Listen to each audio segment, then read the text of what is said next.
next time kita kalau nyari karyawan lagi harus nyari lulusan BINUS kayak lu. Lulusan BINUS tuh nggak banyak neko-neko katanya. Yang penting kerja aja. Tapi kalau kita cari lulusan yang kampus keren, banyak maunya. Lu mau baca buku 100 tentang passion versus money, tapi lu nggak nyicipin sendiri, itu nggak 100% valid kan? Ya. Dilakukan riset ke 1.000 orang, tapi kan bukan lu. 1.000 orang itu. Bisa jadi bukan lu. Jangan lu minoritas lagi ya. Jangan-jangan lu minoritas yang anomali gitu kan? Ya.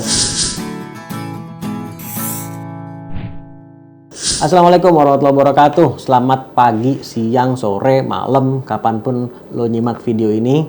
Setelah vakum lumayan lama, alhamdulillah kita balik lagi di Ngobrolin Hidup. Dan kali ini kita bertamu, judulnya ke tempat tamu kita. Ada Mas Alexandro Ruby. Halo, Apa kabar, Mas? Baik. Thank you Mas sudah meluangkan waktunya dan mengizinkan kita bertamu ke sini. Yes. Thank you juga udah making time jauh-jauh ke sini ya. Kita semoga obrolannya juga bisa bermanfaat buat yang nonton. Amin. Gue yakin insyaallah akan bermanfaat sih karena gue di sini pun juga bukan buat audiens doang, tapi buat gue juga. Gue kan pengen belajar juga. Ya kalau nggak bermanfaat mungkin minimal bisa lucu-lucuan aja lah. Bikin ketawa lah, entertain lah. Manfaatnya macam-macam kan. Iya.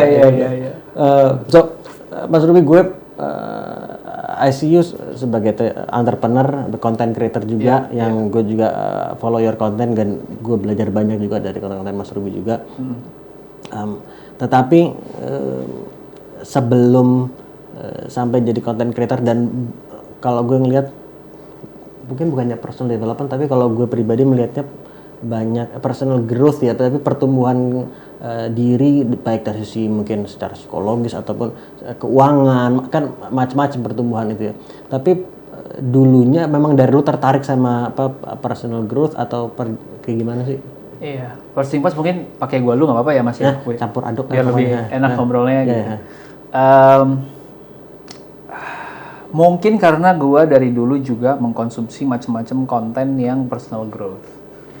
Dan ya kalau bicara apa adanya, Ruby itu ada masanya produk dari motivator-motivator.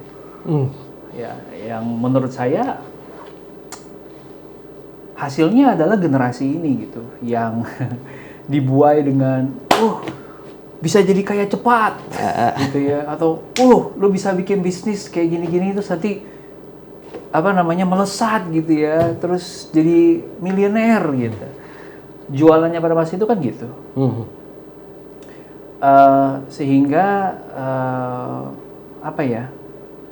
yang kita nggak sadari adalah banyak pada masa itu motivator-motivator itu yang mereka menjual cara untuk berhasil, tapi cara mereka berhasil adalah menjual kursus itu. Jadi bukan mereka sudah berhasil, lalu mereka menceritakan ke orang, mengajarkan, tapi cara mereka berhasil adalah dengan menjual kursus itu. Jadi mereka pun belum berhasil. Mereka pun on progress. Kita adalah caranya mereka untuk menuju berhasil. Gitu. Oke. Paham ya? Paham. Tapi kan zaman dulu nggak ada sosmed. Zaman dulu nggak ada background check. Nggak bisa kita buka internet, nggak bisa kita cek kebenarannya. Sekarang kita bisa background check ke siapapun gitu, lebih detail, lebih dalam. Orang juga jadi lebih kritis. Generasi saya karena terlahir dari, ya mungkin nggak semua ya, oknum kayak gitu, jadinya lebih kritis. Nah, itu juga yang secara nggak langsung mungkin ya, satu dari banyak faktor yang bikin saya, kayaknya waktu itu gue pelajarin, nggak bener-bener ngaruh ke hidup gue deh. Kayaknya there should be a better way to approach personal growth dengan cara yang lebih realistis, dan kalau bisa datang dari seseorang yang sudah pernah menjalaninya dan baru cerita. Dan kalau bisa orang itu bukan making money dari situ. Gitu. Ya kalaupun ada rewardnya tentunya pastilah. Kalau dibikin gratis full juga orang jadinya take it for granted kan. Cuman ya kita bukan jalur dia menuju sukses, ngerti gak sih? Bedanya gitu kan. Nah makanya dari situ saya coba untuk tadi berangkat banyak baca, banyak ngalamin juga. Sehingga saya berproses 10, 12, 13 tahun. Lalu disitulah saya ngerasa 2018, kayaknya butuh nih. Yang saya takut kalau nggak generasi berikutnya akan belajar lagi hal yang mengurangi kesalahan yang sama seperti saya. Gitu. Kalau if you don't mind me asking nih, Iya. ada kan berarti ada tadi kesalahan yang sama biar nggak mengulang kesalahan yang sama seperti saya dulu gitu. Iya. Ada nggak momen tertentu yang jadi spesifik momennya di mana Mas Ruby mulai kok setelah gue jalanin berapa kali kok ini kayaknya ini nggak bener juga nih gitu. Is there a specific moment gitu what happened yang sampai akhirnya awareness itu muncul? Ya contoh aja lah, dulu kan ya bukan berarti ini cara jualan yang salah ya, maksudnya sah-sah aja, tetap ada manfaat yang dia share. Cuman kan pada akhirnya waktu kita pergi, apa ya, saya nggak pengen kalimat ini jadinya seperti saya ngajak ribut gitu. Tapi fakta di lapangan ini gini, kita dibuatkan seminar yang murah, 100.000, 200.000, 300.000. Tapi di seminar tersebut orang itu tidak mereveal semua yang harusnya kita pelajarin. Pas kita datang seminar sebenarnya acara 3 jam, 1 jamnya dia jualan. Iya, gue pernah itu. Untuk kita beli yang lebih mahal lagi kan seminarnya. Ya. Atau beli private coaching, atau beli materi buku dia yang gimana, atau beli DVD dia, atau beli apapun kontennya udah disiapin. Gitu. Ya momen kayak gitu akhirnya loh kok setelah gue ngikutin ini 3, 4, 5 kali kok kayak gue ngulang-ngulang aja nih. Isinya gue cuma ngabisin duit mindahin dari dompet gue ke dompet dia aja. Tapi gue nggak pernah dapat full ilmunya kan, karena ujung-ujungnya dari 1.000 orang anggapnya gitu ya, yang pergi ke course itu hari itu dan bayar yang murah, mereka udah expect dapat semuanya dong. Kan gue udah bayar, walaupun 100.000, 300.000 gue udah bayar. Ternyata nggak di-reveal semua. Ternyata gue harus bayar yang puluhan juta. Jadinya orang-orang yang udah datang berkali-kali gitu, akhirnya orang-orang yang gak ada bawa pulang apa-apa dong. Bawanya yang sama. Karena kunci jawabannya ada di yang mahal. Ya. Sementara untuk bayar brosurnya aja kita mesti bayar. Nangkep ya? Nah momen kayak gitu yang saya pikir kayak, nggak bisa nih kayak gini nih, gitu. Kayaknya saya ngerasa perlu belajar sama orang-orang yang benar-benar memang mau contribute something gitu loh. Gitu sih. Dan itu sebelumnya kan dulu Mas Ruby sebagai fotografer, food photographer, dan ini kalau ini kita kan unscripted, jadi kita agak kesana sini kalau di masa-masa itu atau bahkan sebelum jadi food photographer pun juga ada bidang yang digeluti juga sebelumnya atau? Jadi saya berangkat, singkat pendeknya ya, saya berangkat dari karyawan, kerja kantoran sekitar 5 tahun, kemudian berproses 2 tahun terakhir saya ngantor, saya sambilan di weekend ngerjain fotografi, baru habis itu setelah bertransisi 2 tahun saya full jadi fotografer. Sambil jadi fotografer saya akhirnya menemukan peluang waktu itu melihat sosial media rising. Instagram 2012 kan lahir ya, kayaknya bisa nih, akhirnya bikin agency yang khusus di sosial media. Di tengah-tengah jalan saya tergoda lagi karena waktu itu startup lagi rising-risingnya, lagi seru kan, Tokopedia, Gojek, itu semua kan lahir di tahun-tahun itu. Ya, sekarang mereka anniversary ke-9, ke-10 gitu, 15 gitu ya, berarti kurang beli di setiap tahun segitu. Nah disitulah saya ngerasa, kayaknya startup ini juga sesuatu yang one day bisa jadi gede. Saya pengen belajar juga. Nah waktu itu kebetulan saya di hijack karena udah lama di bidang food sebagai penulis dan juga sebagai fotografer, cukup kenal lah industrinya gimana. Waktu itu diajak untuk bergabung di sebuah startup yang bergerak di bidang F&B, gitu. Nah dari situ saya juga sekitar setahunan saya ngerasa udah cukup belajar. Akhirnya saya balik lagi ngelanjutin bisnis saya yang di agency. Dari agency akhirnya join di satu company juga namanya Impact Factory, itu fokus ke HR consulting. Mungkin di situ untuk menjawab keresahan saya tadi yang soal people development, soal personal growth gitu. Dan akhirnya ya 2018 baru saya mulai untuk niatin sharing tentang personal growth secara publik di sosial media saya. Itu mulai dari nol. Nah, sampai sekarang lah gitu. Mungkin singkatnya gitu. Waktu akhirnya mulai lebih secara publik share mengenai hal ini, itu did you have any fear gitu, ada ini gue bisa nggak ya, atau ini is just the right path for me? Iya, tentunya pasti ada. Gitu. Cuman saya berangkat dari pemikiran at least yang saya share itu adalah sesuatu yang saya udah jalanin sendiri. Gitu. Saya bukan ngemeng. Ya kan? Jadi kalau ada orang bilang walk the talk, saya nggak percaya walk the talk. Karena kalau ngomong walk the talk, orang itu talk dulu apa walk dulu? Walk the talk. Oke. Kalau walk the talk berarti harusnya talk dulu ya? Ya kan? Ya. Nah, talk dulu baru dia walk dong. Iya. Berarti ngemeng dong. Iya. Ya kan? Nah, kalau saya prinsipnya talk the walk. Walk dulu. Berproses dulu. 10, 11, 12 tahun, 2018 pas saya udah ngerasa, oke, saya udah enough nih ngerjain walknya, then I talk.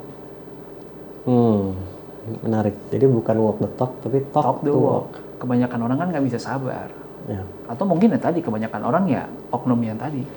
Cara gue untuk bisa menjalankan walknya gue adalah gue talk dulu sebanyak-banyaknya jualan. Course. Menjual sukses agar gue sukses gitu. Iya, gitu.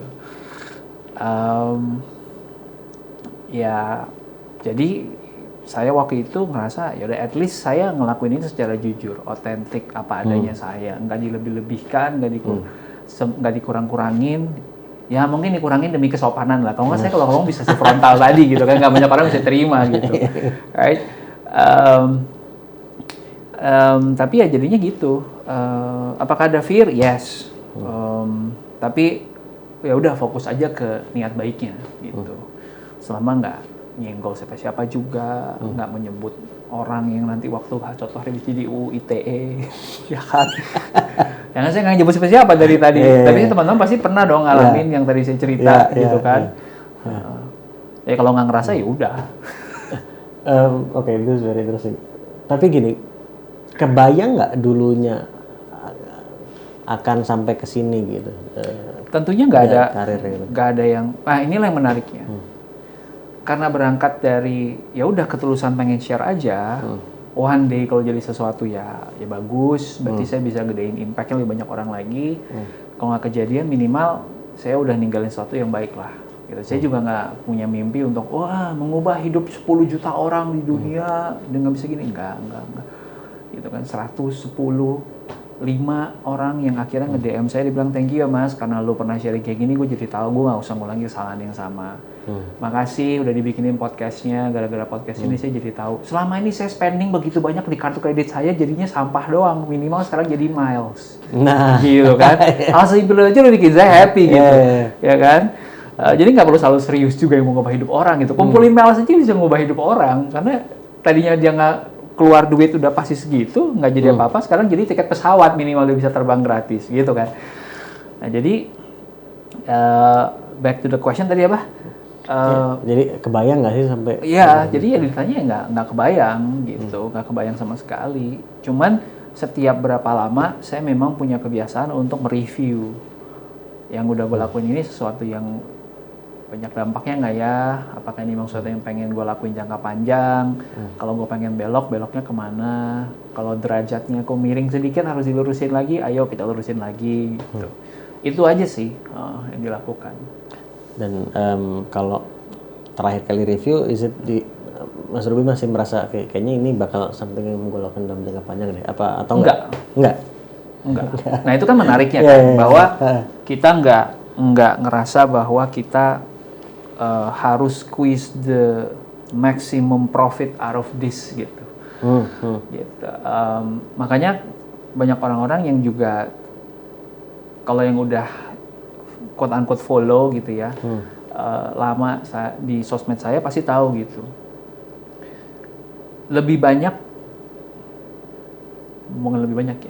Banyak sekali kesempatan-kesempatan yang saya let go hanya karena saya nggak ngerasa kerjasama dengan brand ini akan membawa manfaat buat audiens gitu.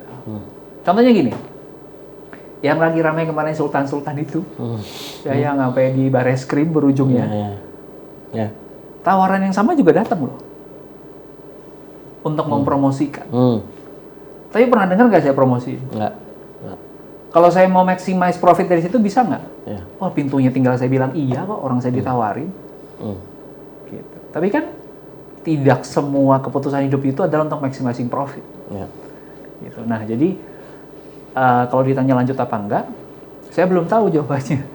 Saya belum tahu karena jujur di saat kita masih di awal-awal nih masih kan lagi di bawah 10.000 lah gitu ya. Yang dengerin kita tuh believers banget. Values itu satu jalan sama kita banget.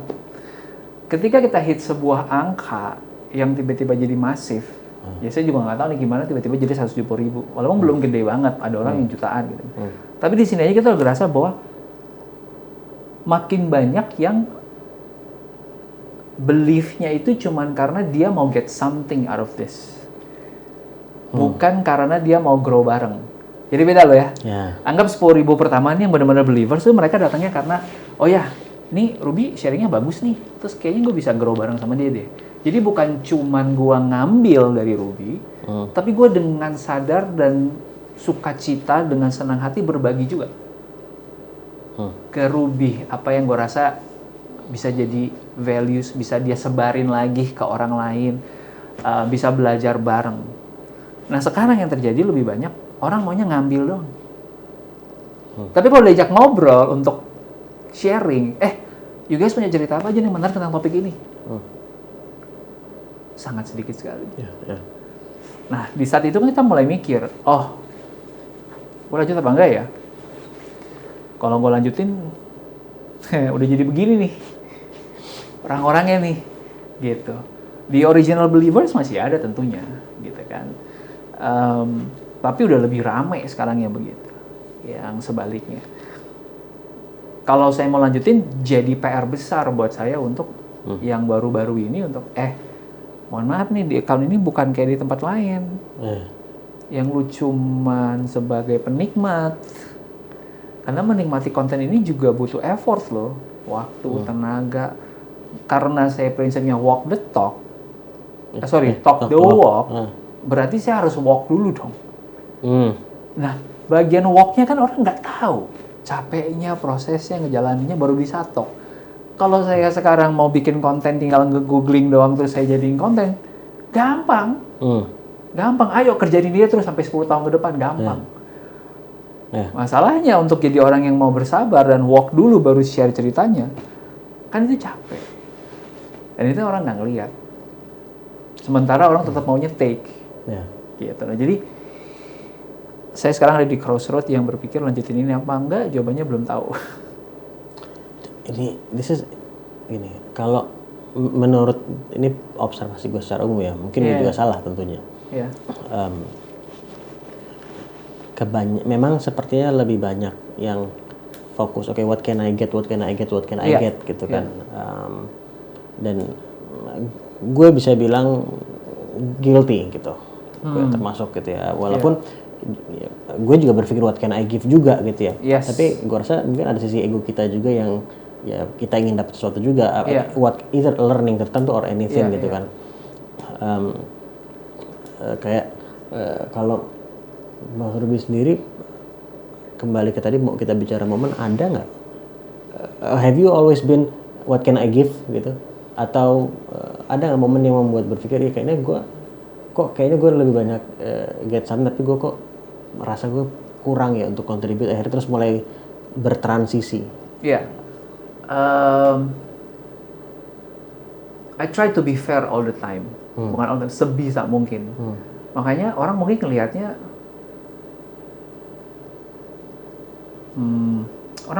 kadang-kadang bisa ngelihatnya transaksional gitu ya. Tapi menurut gue it's better to be clear on what you would expect from being a friend dengan Ruby, daripada you are always guessing Ruby ini datang mau buat apa. Ya nggak? Gitu. Nah jadi ini kita bicara sesudah saya bersosmed lah ya, karena 2018 ke atas. Kalau sebelumnya itu kan tadi sibuk walking aja, belum talking. Ya kan? Hiking kayaknya tuh, bukan walking, hiking. Hiking ya. Jadi apa ya? Misalkan gini, ketika saya baru ketemu orang, saya ajak meet up, itu jarang sekali saya langsung minta foto, nge-share di sosmed, nge-tag dengan harapan di-repost balik. Berkali-kali saya ketemu orang, kalau nggak sampai meeting kedua, ketiga yang benar-benar memang kita sudah ngerasa nyaman, dan baru saya ceritain ke orang, oh saya ketemu orang ini loh. Gitu. Mungkin ada teman-teman yang ini mungkin kebagi menjadi dua kubu.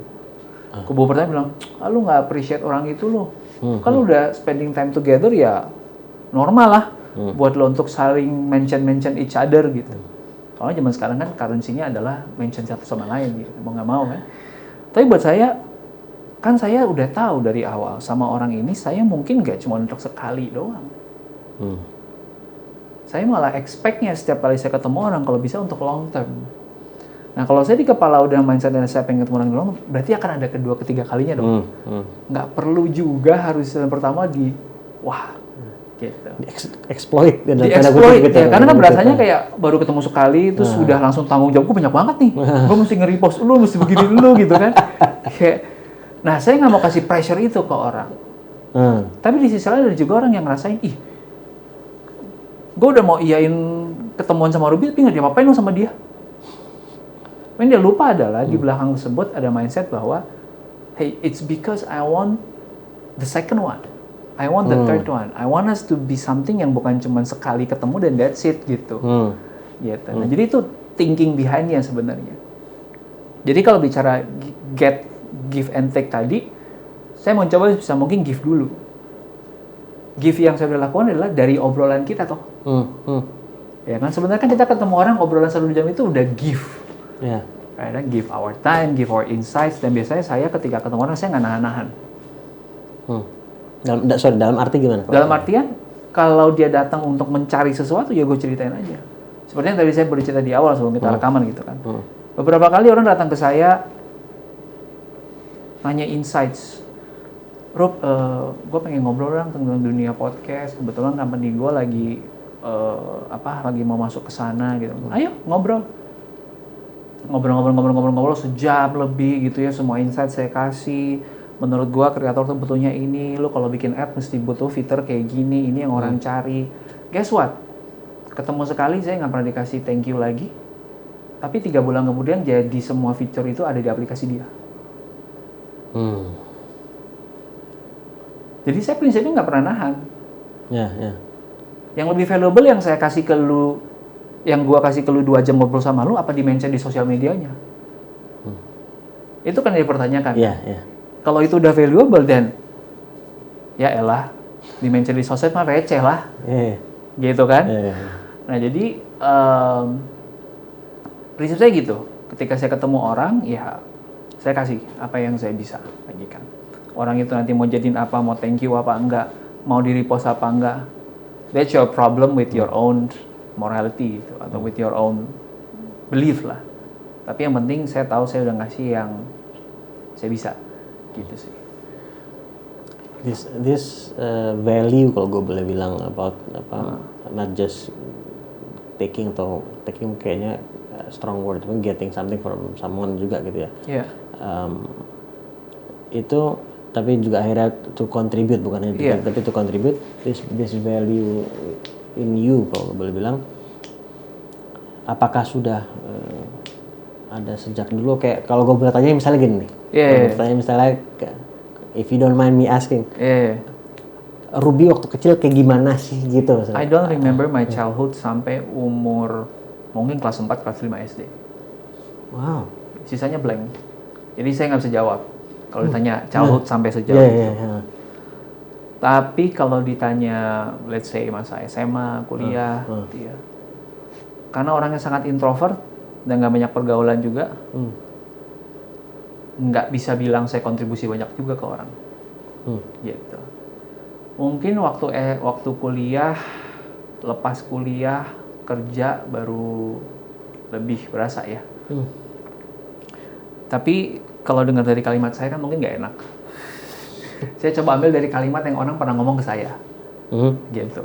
Kalau saya ceritakan ke sana kayak, ya iya lalu yang ngomong pasti bagus, ya kan? Jadi apa namanya?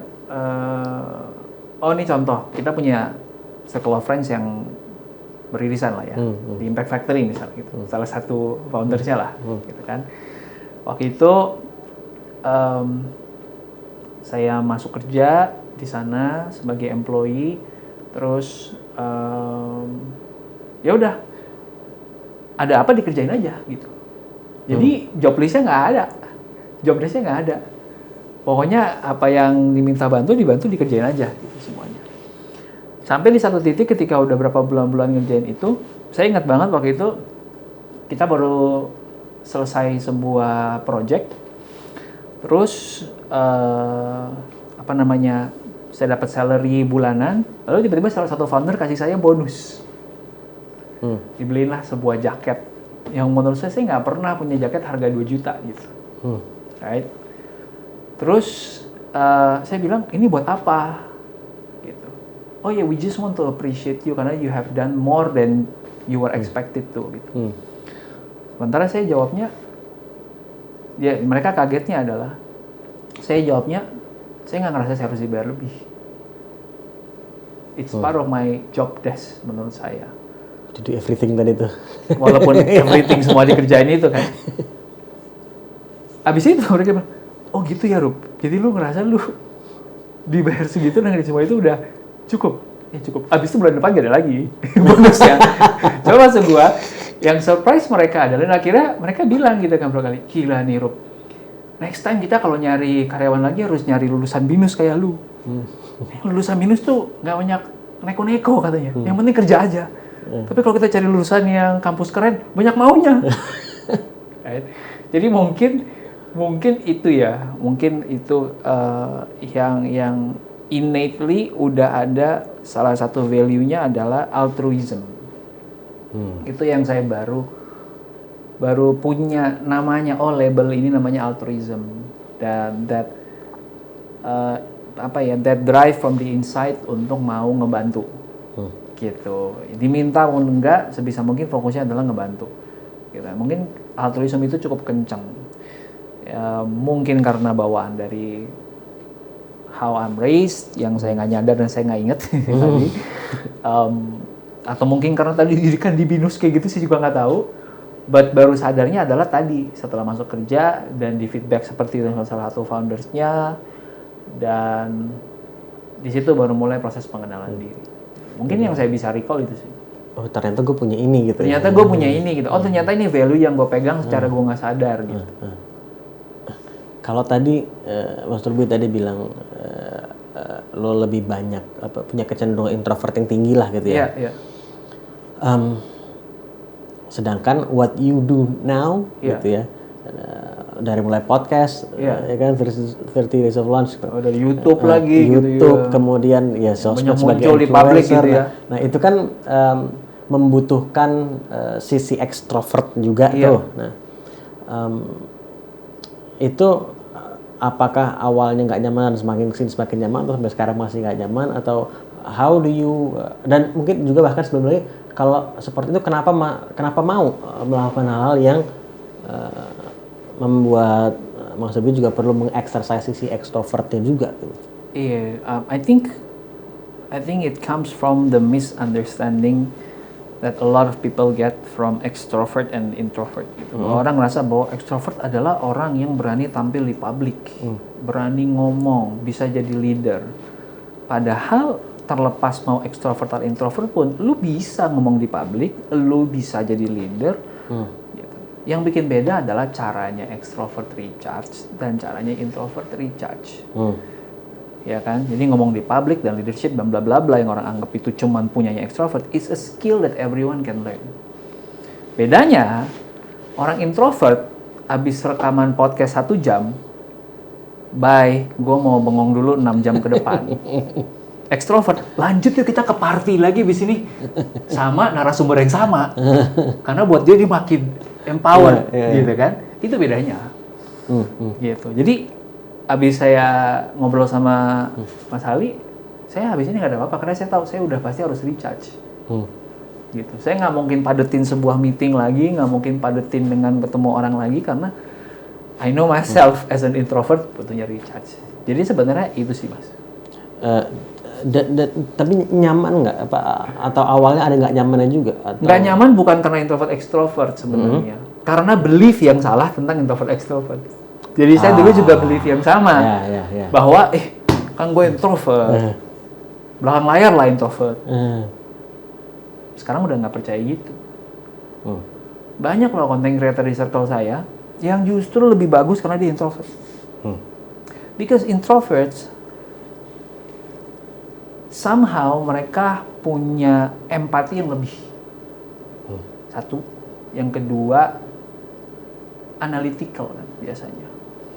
Sehingga mereka bisa mundur sebentar, terus mikir, terus nge-relate, terus merelevansikan, terus ngelihat mau observe orang gitu. Dan itu yang bikin mereka become a better creator sebenarnya. Nah, back to the question. Nggak nyaman karena belief yang salah tentang introvert extrovert tadi. Lalu solusinya gimana? Di mana momen yang saya ketemu, ternyata gue salah. Karena dijorokin. Jadi satu momen yang dimana lagi acaranya klien waktu itu ya sama satu klien multinasional, tadi di Impact Factory salah satu co-foundernya muncul, dia memberikan coaching, memberikan training, tiba-tiba ngomong gitu kan, Ruby, ini orang keren banget nih, tim saya kenalin ya tim saya ya, lu gini kasih introduction, ayo maju ke depan ngomong, nggak ada preparation, nggak dikasih tahu sebelumnya, nggak ada slide, ngomong. Jadi ketika ditaruh di situasi mau nggak mau, you have to do it gitu. Iya. Karena kalau gue nggak maju, gue mempermalukan company-nya dong. Ya udah, at least gue maju dulu. Maju ke depan, ngomongnya nggak rongi dulu aja. Ngomongnya pertama, gue suka produk kalian. Karena emang saya suka produknya kebetulan. Tapi nggak bisa mention lah produknya. Air mineral sebut aja. Air mineral, terus saya bilang, tahu nggak dari semua air mineral se-Indonesia, cuman kalian loh yang naruh source-nya dari mana. Saking bagusnya, saya sampai cari air mineral kalian yang source-nya dari bukit tertentu. Karena buat saya itu rasanya paling enak.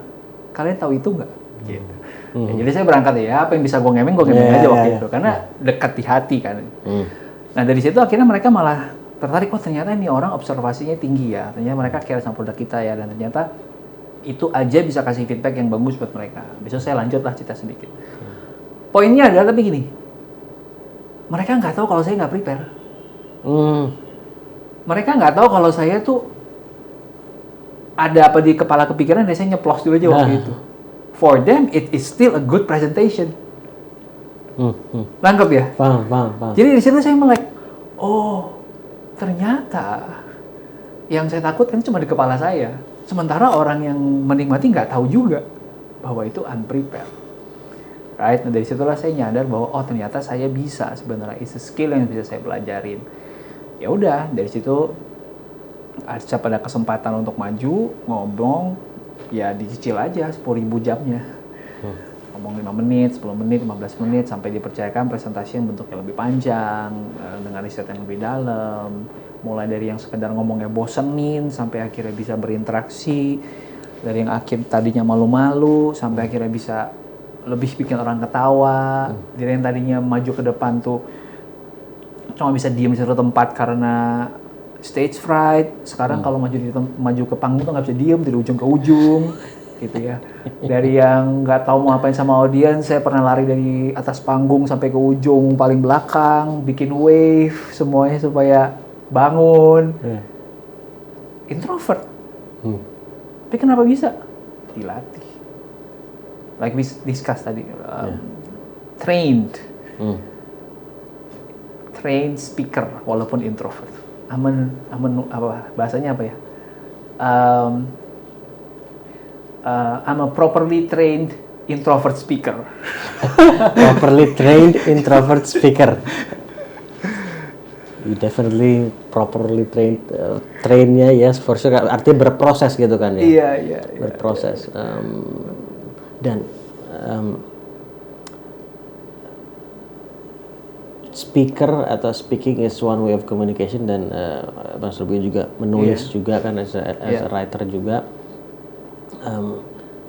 Boleh share nggak kalau dari pengalaman Mas Ruby sejauh ini, so how do you see communication gitu in the role of communication? Kayak tadi kita sempat ngobrol juga tuh sebelum kita mulai. Iya. Saya nggak jadi saya lagi. Biar lebih relax saya. Campur aduk aja ya. Gua nggak aware bahwa communication powerful itu sampai mungkin tadi ya lahirnya sosmed gitu. Karena sebelumnya kan 2009 itu saya udah mulai nulis di blog. Ya, audiensnya satu, saya sendiri. Sampai akhirnya blog walking, zaman dulu kan kalau nulis blog walking ya, ke blognya orang komen. Ya sama lah kayak kita sekarang ke Instagram orang komen gitu kan. Untuk di notice, nanti dia akan blog walking balik, saling saling mengapresiasi gitu. As of now mungkin udah nulis lebih dari 1.000 artikel.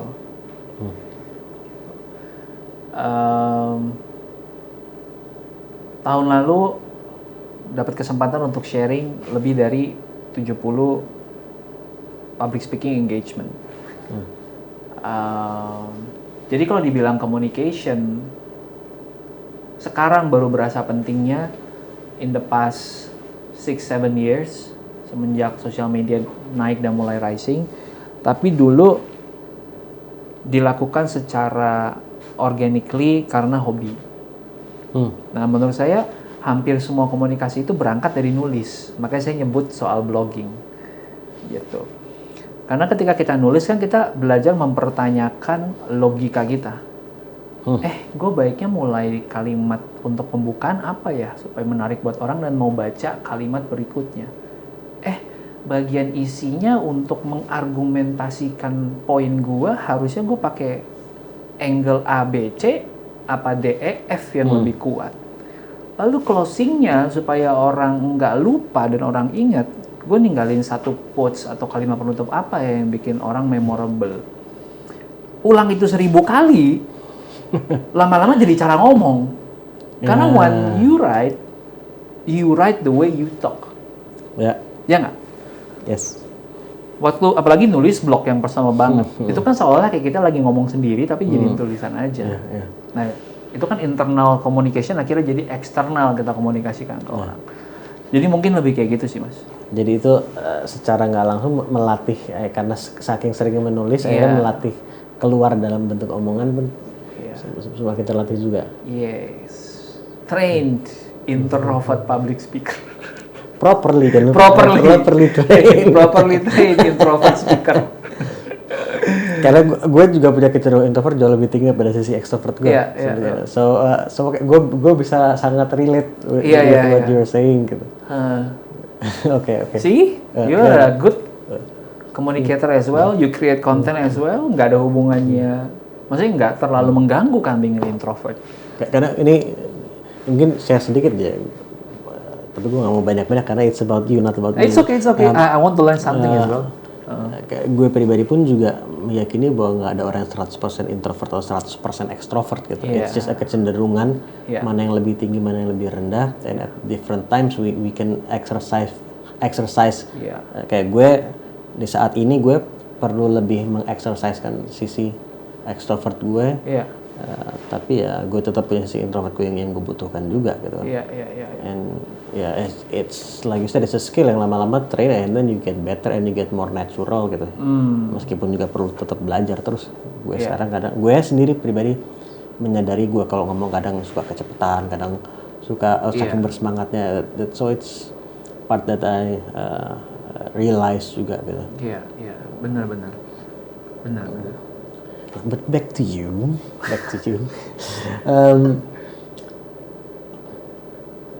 Mau masuk lagi soal fear tadi, Mas Ruby. Atau bahkan sebelumnya lagi deh, sebelum masuk fear, kembali ke mindset dulu sebentar. Tadi kerja di Impact Factory yang ternyata kerjanya ngerjain semuanya gitu kan. what was or maybe is gitu ya, your mindset dalam bekerja gitu, atau dalam mencari dan dalam bekerja sampai akhirnya mau untuk bekerja di tempat yang mungkin ya, kerjanya ngerjain semuanya gitu. Iya, mungkin a bit of context ya. Bit of context. Semuanya nggak berarti saya operation, finance, sama general affair dan HRD gitu, enggak. Tapi banyak area lah itu. Multiple area yang iya, di-touch, tapi tetap ada mainnya satu. Iya. Nah, kalau bicara mindset kerja ya, saya waktu itu juga akhirnya aware soal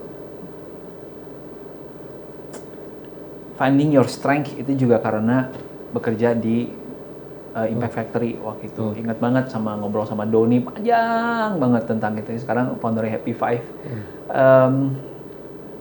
Nah, waktu itu konteksnya adalah saya personally juga lagi dalam pencarian. Jadi dulu tuh saya punya thesis yang saya pengen cek. The first 5 years of my career lebih berat ke sisi cari duit daripada ngerjain what I'm passionate. Gitu. Gak ada yang salah dengan itu by the way teman-teman ya. It's very normal gitu.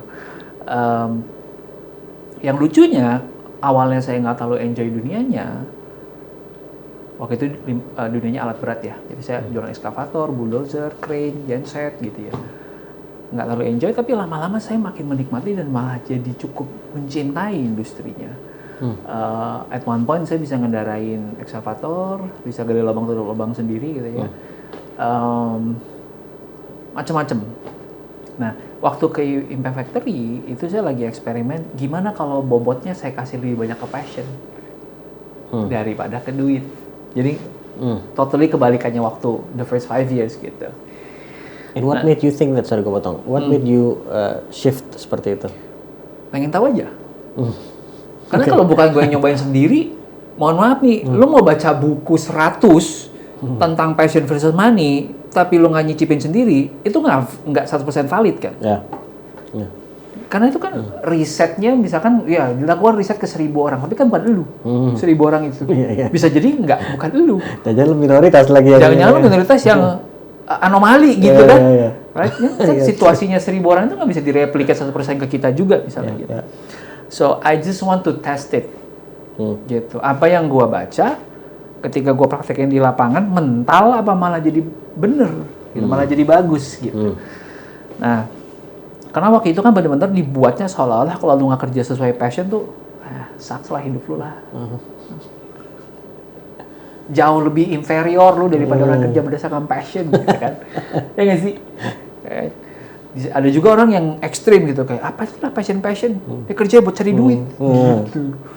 Ya, kalau lu mau passion ya carinya hobi yang nggak harus diduitin gitu. Nah, karena juga masih baru ya saya jalanin gitu. Dan jadi mindsetnya tadi untuk mencari tahu atau yang memulai adalah karena keingintahuan. Sebagian karena itu. Jadi ekstrimnya adalah, ini saya nggak tahu apakah my memory serves me well or not, but what I remember and my version is, saya nggak tahu bahkan gaji saya berapa sampai bulan pertama tanggal 25 dapat muncul di rekening. That's how far I test this thesis antar bahwa gue mau ngerjain berdasarkan passion bukan karena duit. Gitu. Dan kesimpulannya nggak bisa. You have to find your own balance. Spektrum antara passion dan money ini lebar banget kan. Ada orang yang mungkin, mohon maaf nih ya, sandwich generation, anak anak pertama dari 5 bersaudara, terus nyokap gue single parent, gue anak cowok, adik gue cewek semua. Nah, gimana dong kalau kayak gitu? Most likely dia akan jadi dibutuh untuk duit kan pasti kan, right? Definitely. Bahkan saya dengar cerita itu banyak banget. Saya sempat duduk sama salah satu CEO bank nomor 7 terbesar di Indonesia. Jalan hidupnya itu sangat lucu banget.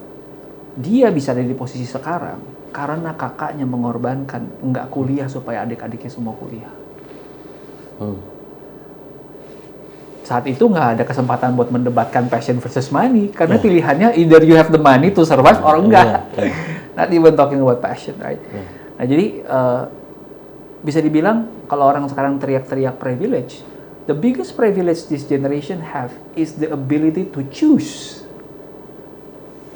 whether I want to work for money or for passion or something in between. Generasi sebelumnya they don't have the options. I work for money, apa sih passion? Gak ada lah kata passion. Gitu. Jadi setiap orang akan punya porsinya masing-masing menurut saya. Dan saya akhirnya menemukan bahwa saya juga nggak bisa pol di passion doang tanpa ada money yang bisa support. We have to be realistic bahwa inflasi diam ada terus, ya kan, seperti kita lagi alami sekarang nih, harga bensin naik, gitu kan, harga minyak naik, gitu.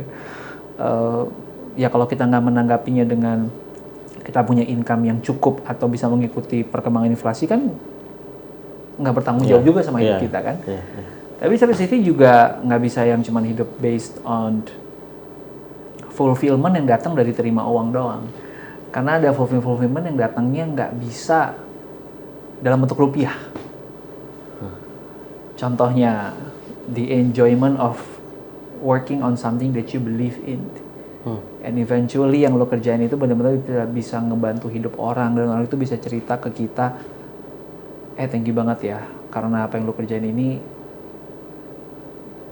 kalau nggak ada itu, gue mungkin nggak ada di posisi ini. Itu kan nggak bisa dibayar pakai uang, nggak bisa dibayar dengan gaji berapapun, nggak bisa ngegantiin itu gitu. Right? So, you find your own balance dan match it with your own season. Ada orang yang di musim hidupnya memang harus mau nggak mau condong ke sini, lagi di musim lainnya bisa condong ke yang sini. So, makanya musim hidupnya. Yes, makanya judul buku saya You Do You. Ya, at least so far sampai umur segini tadi talking the walk itu yang saya dapat so far. Mungkin 15 tahun berikutnya saya akan menemukan hal yang berbeda. Tapi so far itu. Kalau ini anggaplah ini bocoran kalau boleh gitu ya, karena prinsipnya adalah talk the walk, gitu kan. Bayangan gue nih misalnya sekarang you're walking on something yang mungkin you haven't talked yet gitu misalnya kan. Good call, good question, definitely. And I cannot share that. Oh dan oke, berarti nggak ada bocoran. Tapi I have to explain why. Oh oke, please. Karena banyak orang di luar sana yang tadi gitu ya, bahayanya talk the walk adalah pertama walk the talk adalah orang udah ngoceh dulu kemana-mana sebelum bahkan yang ngejalanin, sehingga muncullah turunannya walk the talk adalah fake it till you make it. Sama aja dong, belum dikerjain udah ngoceh dulu, fake it till you make it, which is menurut saya it puts an additional pressure yang nggak perlu buat lo dan hidup lo, because you are faking something that belum tentu kejadian lo. Gitu. Ini berarti maaf bang, gue potong. Berarti ini dalam konteks achieving something maksudnya? Yes, dalam konteks achieving something gitu. Dan yang ketiga, udah ada risetnya. Saya lupa nih, tapi teman-teman bisa Google ya kalau nonton ini. Ternyata ketika kita menceritakan apa yang kita mau kerjakan, kita udah dapat rewardnya di awal. Orang udah excited kan, keren banget ide lu, mantep, bagus, luar biasa, hebat. Padahal belum ngerjain apa-apa lu. Baru ngemeng doang. Internally kita menerima itu sebagai, gue udah dapat rewardnya, bahkan sebelum gue ngerjain apa-apa. Lebih sering orang nggak lanjut ngerjain gara-gara itu. Daripada dia diem, kerjain dulu sampai selesai, baru ngomong. So, saya nggak mau put pressure on myself buat hal-hal yang nggak perlu. And this is something that I really want to do. So, I prefer not to tell anyone until udah kejadian dan udah ada hasilnya, dan when the time comes, I'll share it. Gitu. Karena all the facts and research shown that it's better for you to keep quiet. This is very good sih. Just to put misalnya seandainya ada argumen yang berbeda gitu misalnya. di sisi lain itu misalnya gini, tapi itu juga put pressure ke kita juga akhirnya untuk mungkin tergantung orangnya seperti apa juga nggak? Menurut Mas Ruby gimana? Artinya kalau put pressure-nya kayak gimana? maksudnya gini, artinya gue udah ngomong gitu, kalau nggak gue jalanin, kalau akhirnya nggak terjadi, itu membuat gue jadi orang yang tadi walk the talk tadi itu gitu. Ya. Jadi dia menggunakan menggunakan orang lain menjadi accountability-nya dia. Nah, itu menurut saya kembali ke masing-masing. Gitu. Again, riset tadi kan saya juga bilang ya, riset itu mungkin ya majority of people di negara mana bukan di Indonesia juga, mungkin beda culture dan beda. Tapi itu saya ambil dan saya ngerasa backup apa yang saya percaya. Gitu.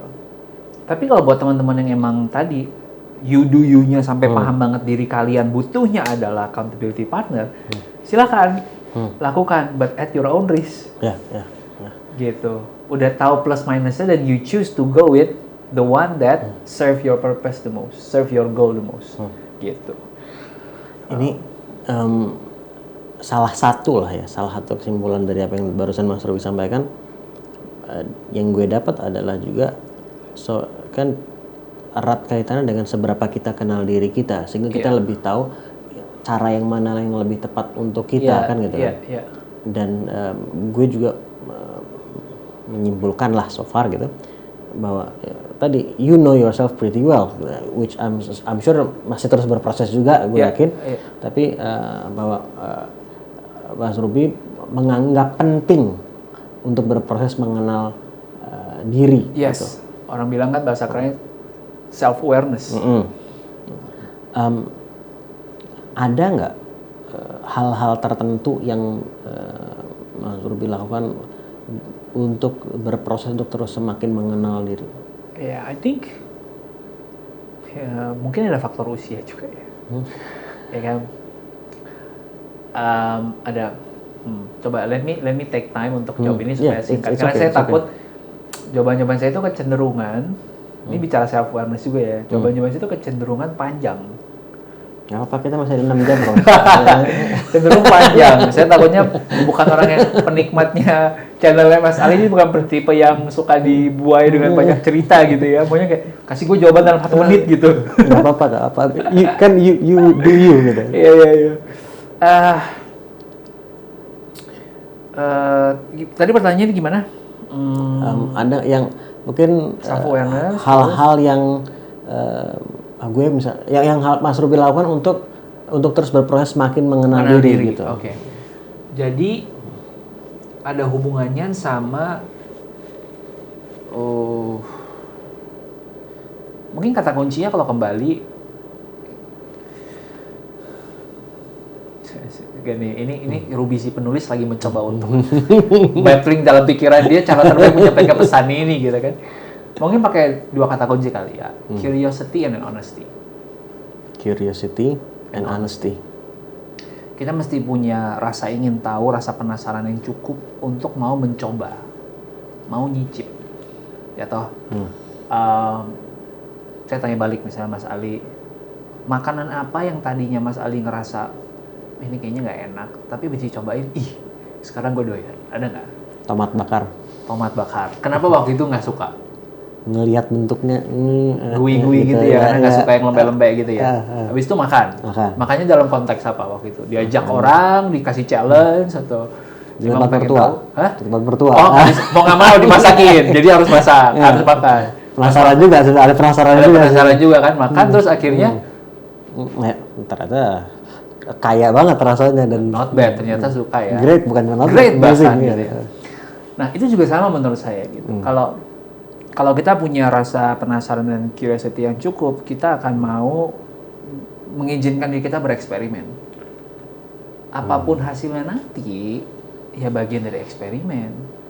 Tapi paling enggak setelah itu lu tahu ini buah atau ini bukan buah. Ini cocok atau ini enggak cocok. Daripada selamanya bertanya-tanya kan. What if. What if. Jadi mendingan tadi menyediakan waktu untuk bereksperimen tadi. That's the curiosity part. Tapi di waktu kita ngerjain eksperimen tadi butuh honesty. Untuk bisa jujur ke diri sendiri bilang, yes, gue nggak ngerasa ini cocok karena gue sendiri yang ngerasa ini bukan cocok, karena gue udah mereflect ngelihat diri gue di kaca. It's not me. Bukan karena pressure dari tetangga, dari peers, dari bos, dari mana yang akhirnya bikin gue untuk bilang iya atau bilang tidak terhadap hal ini. Nah, karena banyak juga orang yang waktu nyicip, karena dia ngerasa peersnya semuanya di situ, ya dia harus di situ. Padahal dalam hati kecil dia sebenarnya mau bilang enggak, tapi nggak berani. So gitu. do you think setiap orang ada hati kecilnya kalau dia mau mendengar itu akan menyampaikan something yang betul-betul represent who he or who she is gitu? Sebenarnya ada, dan banyak orang yang nggak berani mengeluarkan itu. Ya karena banyak hal lah ya.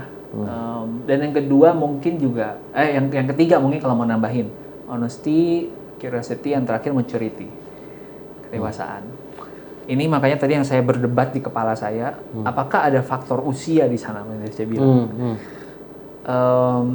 Kelihatannya sih kalau dari pengalaman saya ada. Waktu di umur 20-an kan, ya mau nggak mau hidup kita ya dipengaruhi banyak orang kan. Our life is, kita tuh bener-bener kayak circle-nya kita lah, temennya kita banget, dan kita ngerasa lebih sering, bahkan sesimpel gini, zaman 20-an kalau kita pacaran, kita yang akan menyesuaikan diri kita sama pasangan kita kan. Oh, dia senengnya let's say dia senang makan Italian, kita yang gak suka Italian jadinya pelan-pelan yaudah deh, gue mau ikutin dia temen, yang penting dia happy gitu kan. Kita lebih banyak ikut orang. Jadi kayak to be accepted gitu kan. Atau tanpa kita sadari bahwa sebenarnya kita nggak suka-suka banget gitu si Italian itu. Itu kan kita pengen win someone over, kita pengen being a part of a group, kita pengen feel connected gitu. Jadinya ya udah gitu. Tapi itu baru soal makan, tapi lama-lama kayak yang lainnya juga ngikut gitu. Ya kan, saya di generasi saya ada teman-teman seangkatan yang pas saya tanya, kenapa lu kuliahnya ini? Gue ngikut teman gue aja. Gitu. Ini best friend gue kuliahnya ini, gue ikutan. Gitu. Atau dari parents. Ya kan? Kenapa lu kuliahnya ini? Iya, nyokap gue suruh gue kuliahnya ini. Habisnya udah ada perusahaan yang siap nerima ya perusahaan bapak gue, dan butuhnya skill ini. Biasanya manajemen, finance, gitu-gitu ya. Gitu. Atau ada juga teman saya yang dari bapaknya sampai anaknya 4 orang semuanya accounting. Karena bapaknya udah punya accounting firm. Right? Gitu. Padahal kalau udah ngobrol sama anaknya, gue tuh sebenarnya senangnya masak, Rup. Jadinya accounting seumur hidup dia loh. Right? Nah, jadi tapi di tahap itu kan kita nggak bisa mendebatin, karena untuk anak-anak yang mau masuk kuliah umur 17-18, we haven't tasted enough to say that this is not me, this is me gitu. Jadi makanya maturity itu akhirnya baru berperan ya nanti, dan kalau bisa mature lebih awal lebih bagus. Maturity itu ketika kita udah bisa dengan sadar bilang bahwa iya, gue udah bereksperimen dengan A, gue udah nyicipin A, dan gue udah jujur ngecek ke diri gue sendiri, dan secara sadar gue bilang gue nggak cocok A, dan very secure dengan jawaban itu. Gitu. Ini talking about feeling secure atau feeling insecure juga ya.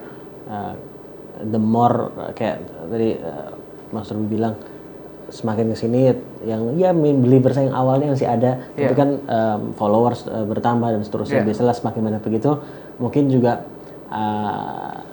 yang komentar-komentar negatif biasanya kan tuh semakin possibility bertambah juga semakin besar gitu. I'm sure you experience lah hal seperti itu. Dan bahkan mungkin bukan cuma soal sosial media, tapi di luar sosial media pun mungkin ada nggak pernah nggak melalui masa-masa insecure juga terkait where you're going gitu, dan mungkin omongan orang lah khususnya omongan orang. Iya. Dan how did you navigate through that gitu? Iya, recently baru aja saya juga pondering on the same questions. Ini saya ambil HP bukan karena main, tapi mau ngecek ada satu konten yang saya repost beberapa hari lalu dan menurut saya bagus banget untuk menjawab ini. Gitu. So ini quotes dari Robert Greene, ya salah satu penulis yang Mastery ya. Wah gila ya, Mastery itu bukunya terjual 10 juta kopi kalau nggak salah, apa 3 juta kopi gitu. Itu yang bukunya Mastery, Power, terus apa itu ya? Betul, Seven Laws of Mastery, Seven Laws of apa gitu.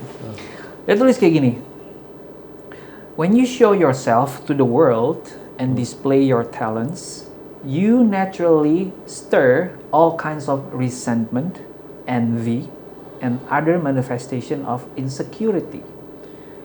You cannot spend your life worrying about the petty feelings of others.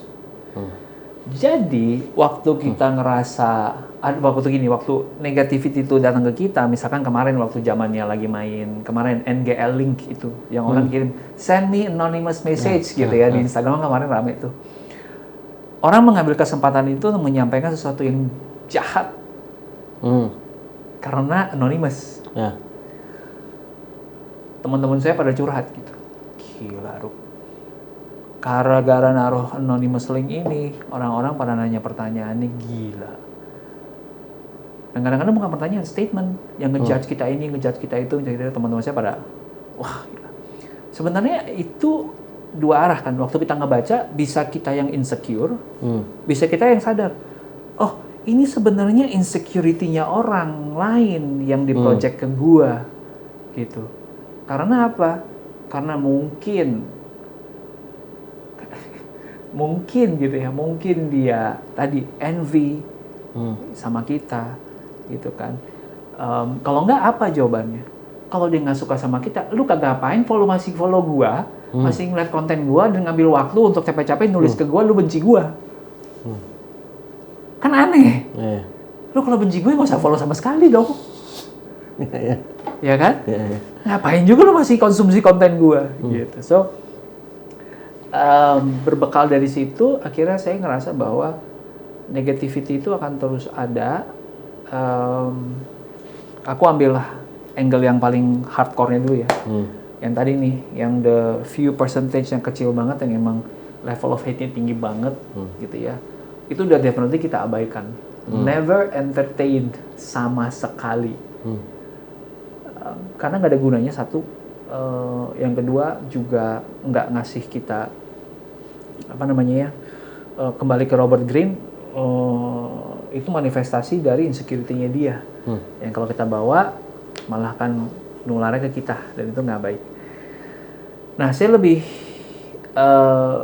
yang kedua ada tipenya yang sebenarnya menyampaikan sesuatu tapi masih ada porsi bagusnya bisa kita ambil. Nah, caranya mungkin nggak enak. Ya, ini caranya mungkin nggak enak, tapi kritiknya masuk akal, kritiknya menarik, atau misalkan sebenarnya bisa jadi input buat kita. Nah, ini yang masih saya entertain, selektif banget, karena gini, kalau kita bikin kotak-kotak ya, di sini adalah tipe orangnya loving, unloving, critical, uncritical.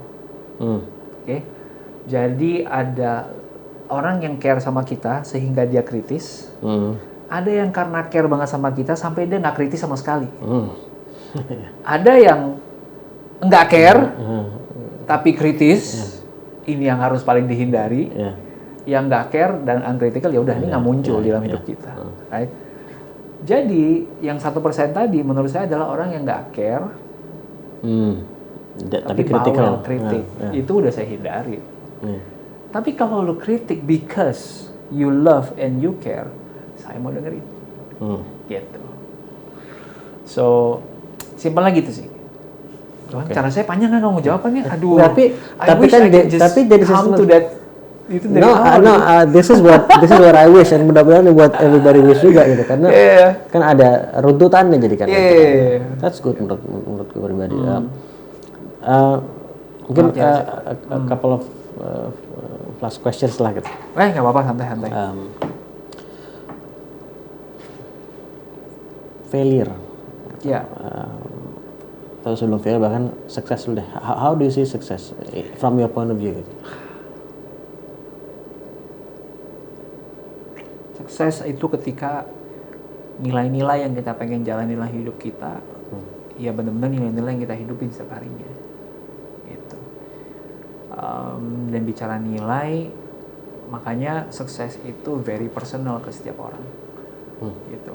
Saya nggak tahu, mungkin Mas Ali mungkin punya beberapa nilai-nilai atau values hidup yang dipegang banget. Contohnya yang kepikiran. Salah satunya adalah determination. Determination itu berarti grit ya, atau kegigihan lah, salah satunya. Kalau untuk mencapai sesuatu pokoknya pengen banget gitu ya. Iya, that means on a daily basis kalau misalnya lagi pengen sesuatu dan ternyata kesehariannya adalah malas-malasan dan nggak mengusahakan untuk itu, kita pasti kan ngerasa kita fail kan. Nah, itu kan buat orang yang determination. Right? Success adalah actually the hunt to get that goal gitu, yang bikin Mas Ali feels alive, feels successful. Hal yang sama juga dengan saya gitu. Salah satu yang saya pegang tadi adalah tadi saya udah cerita altruism. So kalau yang saya kerjakan ada dampaknya ke orang, I feel successful. Salah satu values lagi yang saya pegang misalnya adalah independence. The ability untuk bisa taking control of my time, choosing what I want to do, tanpa harus terlalu banyak elemen di luar kendali saya yang mengontrol. That's my values. Makanya dari semenjak awal karir bekerja sama orang, itu kan independence levelnya cukup rendah ya. Karena ya tadi bergantung sama perusahaannya. Kalau perusahaan tiba-tiba tutup ya udah, kita kan terdampak banget, dan very small control di kita sebagai employee. Makanya Ruby sekarang jadi lebih as an entrepreneur dan seterusnya itu menghidupi value independence itu. Exactly. So, do I feel successful now? Karena bisa ngejalanin values yang saya anggap paling matters dalam hidup. Yes. Gitu. Saya nggak nyebut angka kan? Saya nggak nyebut pencapaian. Karena pada akhirnya menurut saya itu yang matters. Menghidupi values kita. Yes. Dan your values can be different from mine. Gitu. And it's totally okay. Gitu. Makanya tadi self awareness, you do you. Kenapa saya gaungkan? Karena udah makin banyak orang yang suksesnya itu adalah achievement yang semua orang sama gitu achievementnya. Ya, success for me is $1 million, financial freedom, sultan, semua orang gitu kan. Tapi what are the values behind that $1 million? For me, $1 million maybe means I have that independence and I can help someone. Altruism. Gitu. For you is that drive untuk bisa pursuing something great. Gitu. Kalau failure, from your perspective? Failure is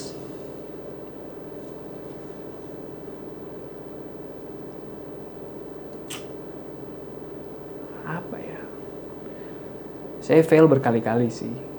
Tapi saya coba biar bagus jadi konten real. You do you. Failure adalah bagian yang gak terbantahkan dari kehidupan. Karena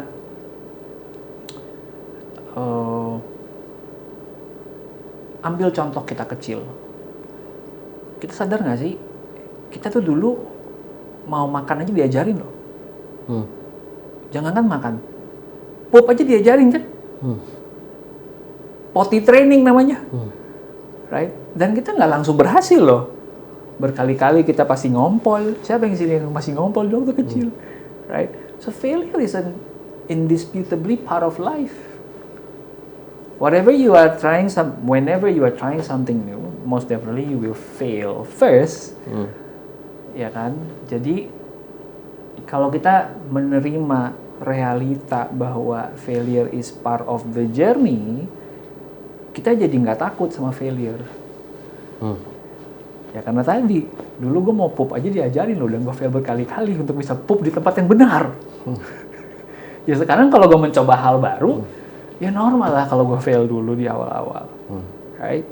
So failure is no longer a fear for me once I understood the reality behind it. That is just a part of life. Gitu. Once I understood the reality behind it, yang berarti kan sangat penting untuk memahami the reality behind it, gitu kan? Iya. Dan kayak tadi kalau tadi Mas Rul bilang juga bukan cuma memahami, tapi juga once kita menerima tadi kan bahwa itu part of journey. Iya benar. Kalau kita nggak bisa menerima bahwa hidup bisa fail, ketika satu kali fail kita langsung berasa kayak dunia gue hancur berantakan, berkeping-keping, nggak bisa gue bangun lagi dari nol. Ah udahlah, mati aja gitu misalnya. And once we understand it's part of life, ya udah emang harus dilewatin fase itu. Gitu. Ya gitu sih. Any favorite book nggak? Saya kan sebagai penulis juga suka baca. Wow. Nggak harus satu. Favorite books? Banyak banget Yang teringat. Tapi mungkin karena tadi kita banyak ngobrolin soal journey, soal social media, soal being in the public, soal introvert yang akhirnya berani speak out, dan soal saya bikin konten dan altruism. Kenapa juga saya percaya untuk give and then receive, bukan take, give and receive. Adalah bukunya Gary Vee. Gitu. Judulnya Crushing. Yeah. It's a must read for everyone yang mau berada di industri atau paham bahwa lu sebagai pengusaha lu perlu presence di social media, atau lu sebagai dokter lu perlu presence di social media. Zaman sekarang siapa sih nggak perlu presence di social media untuk bantu sebaring kebaikan, sekaligus ya lu jadi makin dikenal, orang sebutnya personal branding, dan lu jadi bisa nge-scale your reach, your impact, and maybe juga your income. Gitu. Itu yang pertama. Yang kedua adalah buku judulnya War of Art by Steven Pressfield. Pernah baca buku ini, Mas? Tahu bukunya, pernah lihat. Oke. Tapi belum. Kalau Crushing It gue baca, kalau yang itu gue.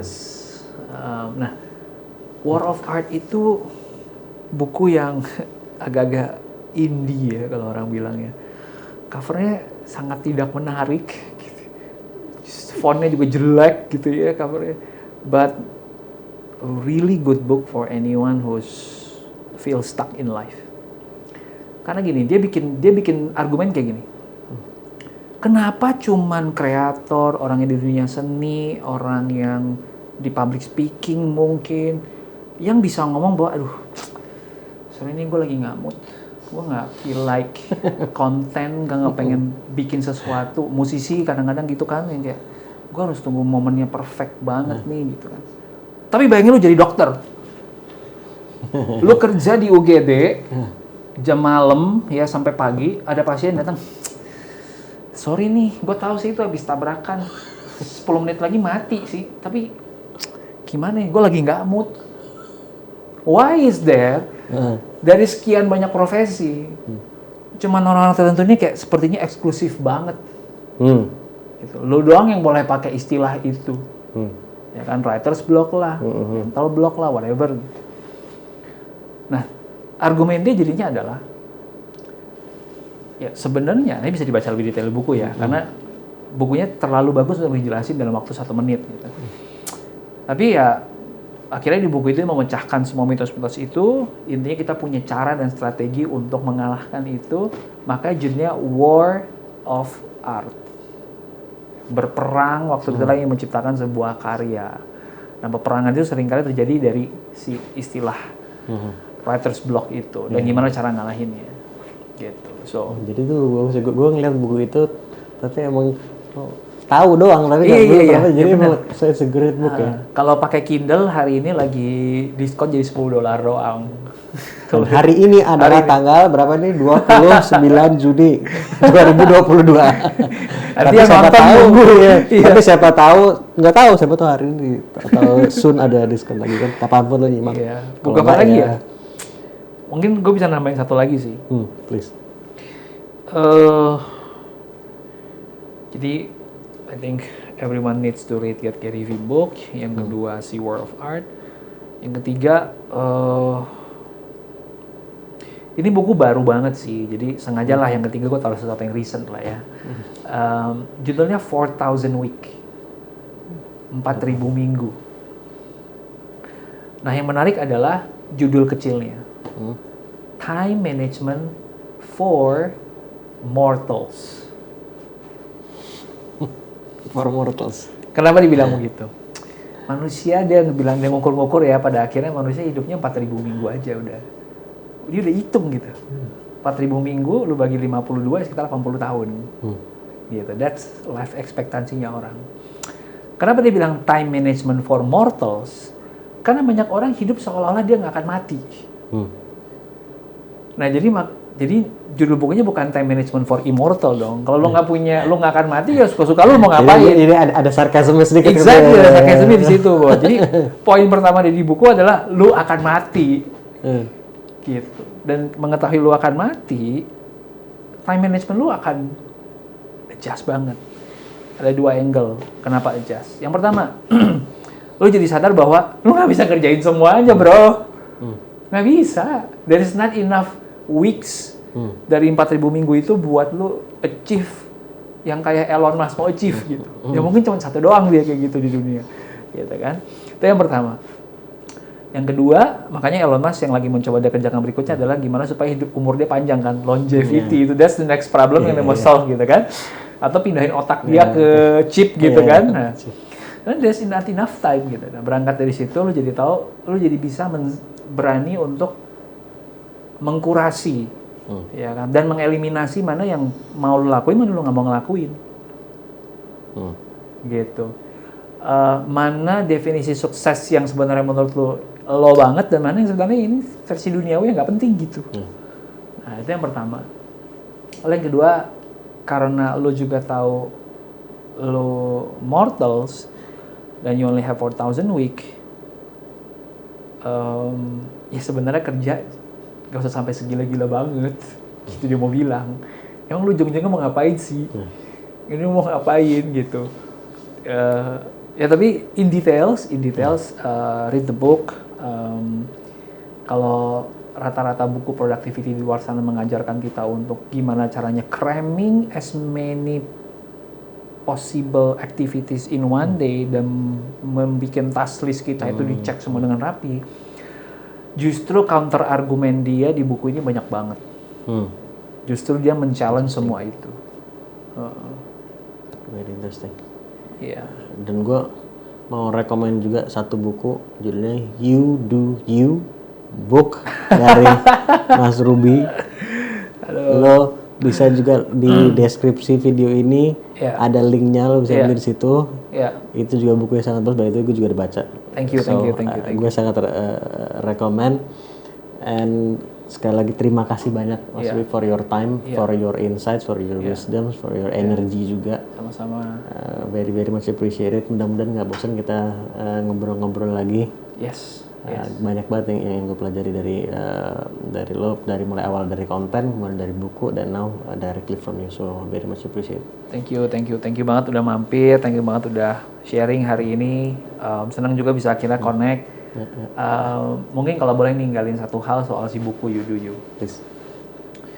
Karena I think nggak banyak orang yang ngomongin ini dan gue pengen punya kesempatan lebih banyak untuk sampein ini soal buku. Kita ada di satu titik, bukan cuma buku gue aja, mungkin bukunya Mas Ali juga gitu ya. Kita ada titik di mana manusia-manusia Wakandanesia ini punya entitlement yang besar bahwa konten itu harusnya gratis. Karena tadi yang kita obrolin di sini mungkin dalam waktu sejam tadi valuable. Tapi karena mereka menikmatinya di YouTube, mereka ngerasa bahwa udah layak nih gua. Emang seharusnya yang kayak gini gratis. Di satu sisi maksud kita baik nih Mas. Karena saya value-nya altruism, saya dapat sesuatu karena saya bisa berbagi, Mas juga mungkin ada itu. Tapi di sisi lain kita juga mengajarkan audiens bahwa tadi konten sebagus ini bisa jadi gratis. Sehingga ini yang saya alami. Ketika buku saya rilis harga 128.000, orang banyak yang bilang mahal.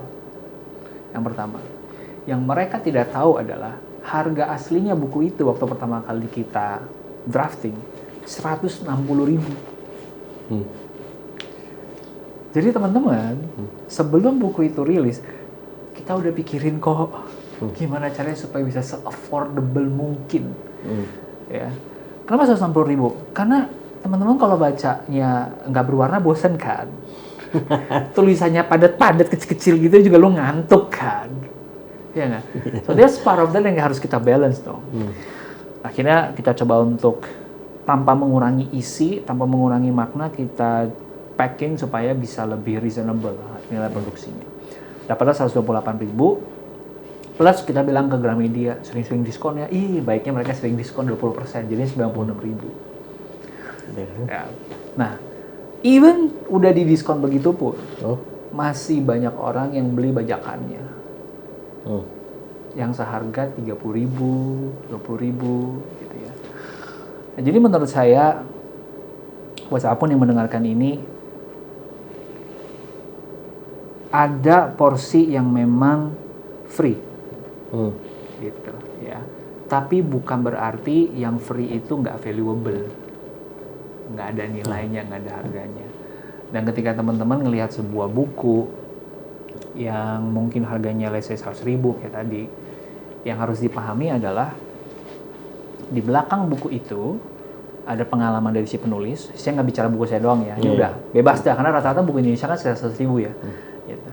Ada pengalaman hidup dia yang udah bertahun-tahun tadi, udah talk the walk, ya kan, sehingga kita nggak perlu ngulang kesalahan yang sama. Lalu yang kedua, ada begitu banyak tangan-tangan yang dalam proses penulisan, editing, cetak, sampai distribusi yang ikut makan dari uang itu, dari buku itu, yang kita kadang lupa loh, gitu. Nah jadi sebenarnya